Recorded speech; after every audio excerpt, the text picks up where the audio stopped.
सौतेली बहनें रंगापुर नाम के गांव में शालिनी नाम की एक औरत रहा करती थी। उसे दो बेटियां थी। एक का नाम था शिवानी और दूसरी का सुहानी। शिवानी जब छोटी थी तब उसकी माँ गुजर गई थी, जिसके कारण उसके पिता रघु ने दूसरी शादी कर ली। मगर उनका भी कुछ सालों में बीमारी की वजह से देहांत हो गया और इसी वजह से शिवानी के मन में उसकी माँ और बहन के प्रति प्रेम उत्पन्न नहीं हो पाया। शिवानी और सुहानी में हमेशा झगड़ा हुआ करता था। दोनों भी बहनें एक दूसरे से कभी प्यार से बात नहीं करती थी। शालिनी ये सब देख बड़ी चिंता में रहा करती थी। ऐसे ही एक दिन, शिवानी सुहानी, चलो आ जाओ, खाना खा लो। हाँ माँ, आई। हाँ माँ, मैं भी आई। ऐसा कहकर दोनों बेटियां वहां आ जाती है और देखती है तो उनकी माँ ने उन दोनों के लिए गाजर का हलवा बनाया था। वो देख सुहानी और शिवानी बहुत खुश हो जाती है। माँ, तुमने ये हलवा मेरे लिए बनाया है? मुझे बहुत पसंद है। मुझे पता है कि मेरी दोनों बेटियों को हलवा कितना पसंद है, इसीलिए तो मैंने तुम दोनों के लिए हलवा बनाया है। और मेरे लिए माँ? अरे हाँ बेटी, मैंने तुम्हारे लिए भी बनाया है। चलो अब जल्दी से खा लो, तुम दोनों को कॉलेज भी तो जाना है ना। जी माँ, मैं ये कटोरी ले लूँ? मुझे जल्दी पहुँचना है कॉलेज में। हाँ ले लो। और सुहानी, तुम ये वाली कटोरी ले लो। जी माँ। दोनों भी हलवा खाती है और एक दूसरे की ओर बहुत गुस्से से देखकर वहां से चली जाती है। वो दोनों भी कॉलेज में एक साथ पढ़ा करती थी। फर्क सिर्फ इतना था कि शिवानी 3rd ईयर में थी और सुहानी 1st ईयर में। उन दोनों में 2 साल का अंतर था। फिर भी दोनों में हमेशा नोकझोंक हुआ करती थी, जैसे कि वो दोनों एक दूसरे की दुश्मन हो। ऐसे ही एक दिन, दीदी, मेरी कॉलेज की ट्रिप जाने वाली है। तुम्हारी भी ट्रिप जाने वाली है क्या? हाँ, मेरी भी जाने वाली है, मगर मेरा जाने का मन नहीं है। क्यों दीदी? क्योंकि वहाँ पे तुम हो। मुझे भी कोई शौक नहीं है तुम्हारे साथ आने का। मैंने ऐसे ही पूछ लिया। मैं जा रही हूँ। शिवानी और सुहानी एक दूसरे की ओर मुंह फेर कर वहां से चली जाती है। अगले दिन दोनों भी कॉलेज में जाती है। तब उनके टीचर उनसे पूछते हैं, शिवानी, तुम कॉलेज की ट्रिप में आने वाली हो? जी सर, मैं आने वाली हूँ। ठीक है, मैं तुम्हारा नाम लिखवा देता हूँ। जी सर। ऐसा बोलकर टीचर ट्रिप के लिए जाने वाले विद्यार्थियों की लिस्ट बना लेते हैं। घर आकर शिवानी और सुहानी ये बातें अपनी माँ को बताती है। सुहानी, शिवानी, तुम दोनों ट्रिप के लिए जा रही हो, मगर वहां जाके झगड़ा मत करना, नहीं तो ट्रिप पे जाने की कोई ज़रूरत नहीं है। नहीं माँ, हम झगड़ा नहीं करेंगे। हाँ माँ, हम झगड़ा नहीं करेंगे। तो फिर ठीक है, तुम दोनों जाओ। ये लो ट्रिप के लिए पैसे, और बाकी के ये तुम्हारे पास ही रखना। माँ, हम कल जाएंगे और 2 दिन के बाद वापस आएंगे। ठीक है, चलो अब सो जाते हैं, कल तुम दोनों को निकलना है। अब वो सब खाना खाकर सो जाती है। अगले ही दिन सुबह उठकर वो दोनों भी अपने अपने बस में बैठकर ट्रिप के लिए निकल जाती है और इधर शालिनी अपने काम में व्यस्त हो जाती है। ऐसे ही कुछ देर बाद शालिनी को शिवानी का फोन आता है। माँ, हम दोनों यहाँ ट्रिप की जगह पहुँच गए हैं। अच्छा बेटी, तुम दोनों ठीक हो ना?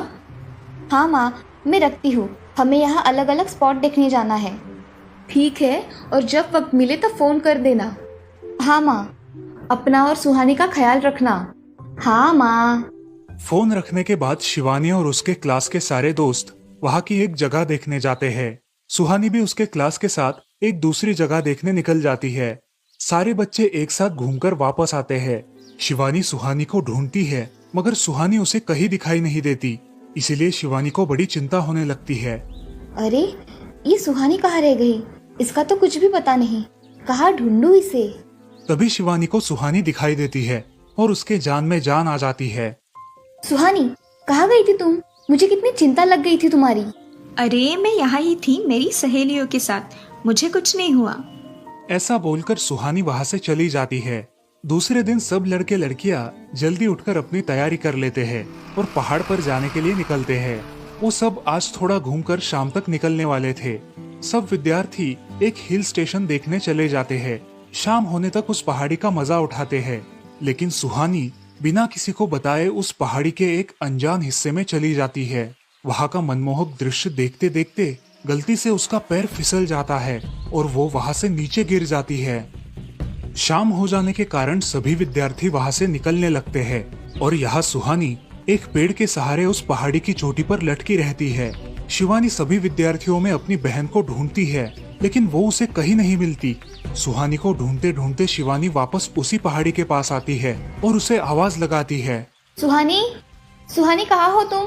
दीदी मैं यहाँ हूँ, बचाओ मुझे, मैं यहाँ हूँ। सुहानी की आवाज की ओर जाते ही उसे पता चलता है कि सुहानी पहाड़ी पर लटकी है।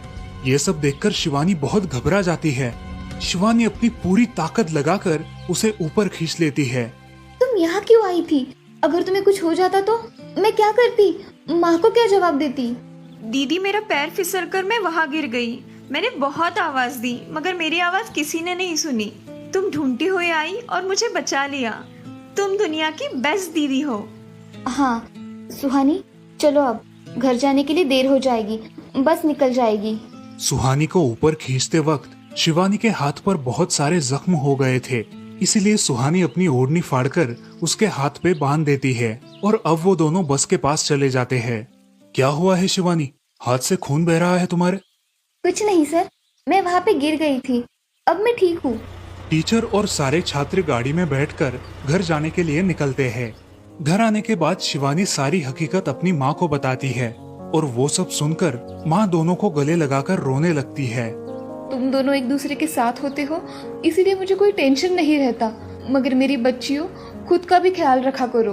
उस दिन के बाद दोनों सौतेली बहनों ने अपने बीच की सब नोकझोंक बंद कर दी और हंसी खुशी सगी बहनों की तरह रहने लगी। दोस्तों, इस कहानी से हमें ये सीख मिलती है कि हम सबको एक दूसरे के प्रति द्वेष की भावनाएं छोड़कर प्यार से रहना चाहिए। चंदनपुर नाम के गांव में चंपा नाम की एक औरत रहती थी। पति, 2 बच्चे और एक बेटी, ऐसा उनका पूरा परिवार था। उसका पति श्रीधर पोस्ट ऑफिस में जॉब करता था। उसके कमाई से ही घर चलता था। चंपा ने अपने घर के सामने एक छोटी सी दुकान खोल के रखी थी।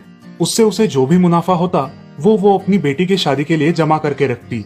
ऐसे ही बहुत दिन बीत जाते हैं। अब बच्चे भी बड़े हो जाते हैं। बड़ा बेटा अशोक डॉक्टर और छोटा बेटा रवि वकील बन जाता है और दोनों अपनी ट्रेनिंग पूरी करने लगते हैं।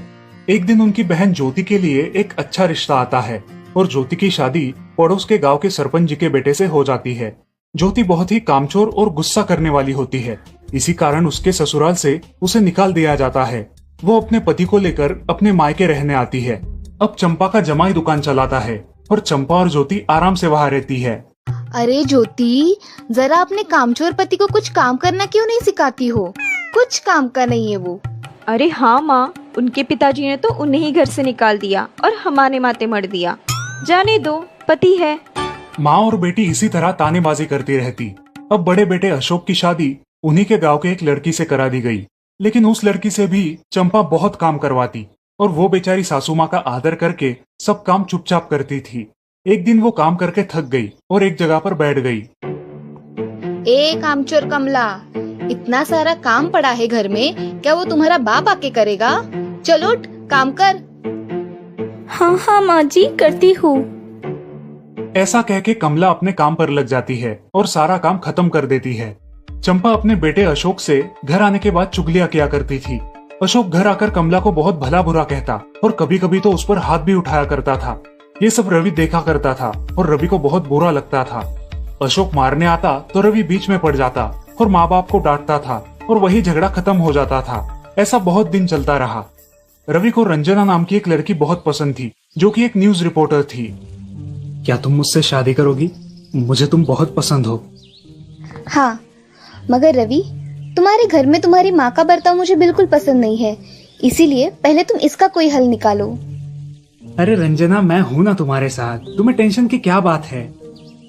मगर रवि, तुम भी अगर मुझे मारने पीटने लगे तो मैं तुम्हें कोर्ट में खींचूंगी। अरे हाँ बिल्कुल, वो तो तुम्हारा अधिकार है। अगले दिन रवि अपने घर में रंजना के बारे में बताता है। रवि की माँ चंपा उसे साफ मना कर देती है। रवि, तुम्हें कुछ समझ आता है या नहीं? अपनी बिरादरी की लड़की से शादी करो बेटा। इस घर में ये आखिरी शादी है और मेरे भी कुछ अरमान है बेटा। अजय, आप कुछ कहते क्यों नहीं? हाँ बेटा, तुम्हारी माँ सही कह रही है, तुम इसकी बात मान जाओ बेटा। नहीं पापा, मैं शादी करूंगा तो सिर्फ रंजना से, वरना मैं शादी नहीं करूंगा। सब चुप हो जाते हैं। अगले दिन रवि मंदिर से शादी करके घर आता है। सब अचरज से रवि की ओर देखते हैं और चुपचाप अपने कमरे में चले जाते हैं। कमला उन दोनों का स्वागत करती है और वो दोनों अपने कमरे में जाते हैं। कैसे लगा मेरा घर? अच्छा है, मगर सब मिलजुल के रहे तो और भी अच्छा होगा। रंजना, तुम्हें मेरी माँ को सबक सिखाना होगा, तभी घर के सारे सदस्य ठीक हो जाएंगे। ठीक है रवि, जैसा तुम चाहो। अगले दिन रंजना अपने घर के मंदिर में पूजा करने जाती है। तभी रुको, मेरे भगवान के मंदिर में तुम मत आओ, जाओ यहाँ से। ये कहकर सास रंजना को वहां से भगा देती है और घर के किसी भी काम को करने से मना कर देती है। तब क्या माँ जी, आज से मैं इस घर की बहू हूँ। इस घर पे मेरा भी उतना ही अधिकार है जितना कि आपका। क्या बोल क्या रही हो? निकल जाओ मेरे घर से। खबरदार अगर हाथ भी लगाया तो। पता है ना, मैं न्यूज रिपोर्टर हूँ। रातों रात खबर छाप दूंगी और कोर्ट के चक्कर लगेंगे वो अलग, समझिए आप। सास चुपचाप देखने लगी और उसकी बेटी और ससुर भी देखते ही रह गए। रंजना ने कमला से कहा, दीदी मुझे आपसे काम है, आप मेरे कमरे में आइए। और हाँ, आज से खाना ज्योति दीदी आप बनाएंगी। अरे माँ, तुम कुछ बोल क्यों नहीं रही हो? ये मुझे काम करने को बोल रही है। अजी सुनते हो, चलो मेरी मदद करो। हाँ आता हूँ। ज्योति किचन का काम करने चली गई और सास बाहर का काम करने लगी। रंजना कमला को लेकर अपने कमरे में गई और उससे कहा, कमला दीदी, आप कुछ कहते क्यों नहीं? आप चुपचाप सह लेती हो, उसका ये नतीजा है। अब देखो दीदी कैसे काम कर रही है। आप कुछ काम करती थी क्या शादी के पहले? नहीं रंजना, मगर अब घर से ही अपना खुद का कुछ व्यवसाय शुरू करने का सोच रही हूँ। बहुत अच्छे दीदी, अब आप किसी से मत डरिए, हम हैं आपके साथ। सच में किसी के साथ होने का कितना महत्व होता है। अब उसकी सासू माँ ही घर के सारे काम करने लगी थी और ज्योति को काम करवाने की वजह से ज्योति भी अपने ससुराल जाने की सोच रही थी। अजी, यहाँ तो काम वाली से भी ज्यादा बुरी हालत हमारी हो गई है। चलो हम हमारे घर चलते हैं, सब है हमारे यहाँ। अरे रे, आप कहाँ चली? अभी भी काम बाकी है। ज्योति का पति रंजना से धन्यवाद कहता है और ज्योति को लेकर अपने घर चला जाता है। अब सासू माँ एक दिन पूरा काम करके इतना थक जाती है कि उसके बदन में बहुत दर्द होने लगता है। तब दोनों बहू सास के पास चली आती है और एक बहू सास के पैर दबाती है तो दूसरी बहू सर दबाती है। सासू माँ उठकर रोने लगती है। मुझे माफ कर दो मेरी बेटियों, अब से कभी ये गलती नहीं होगी।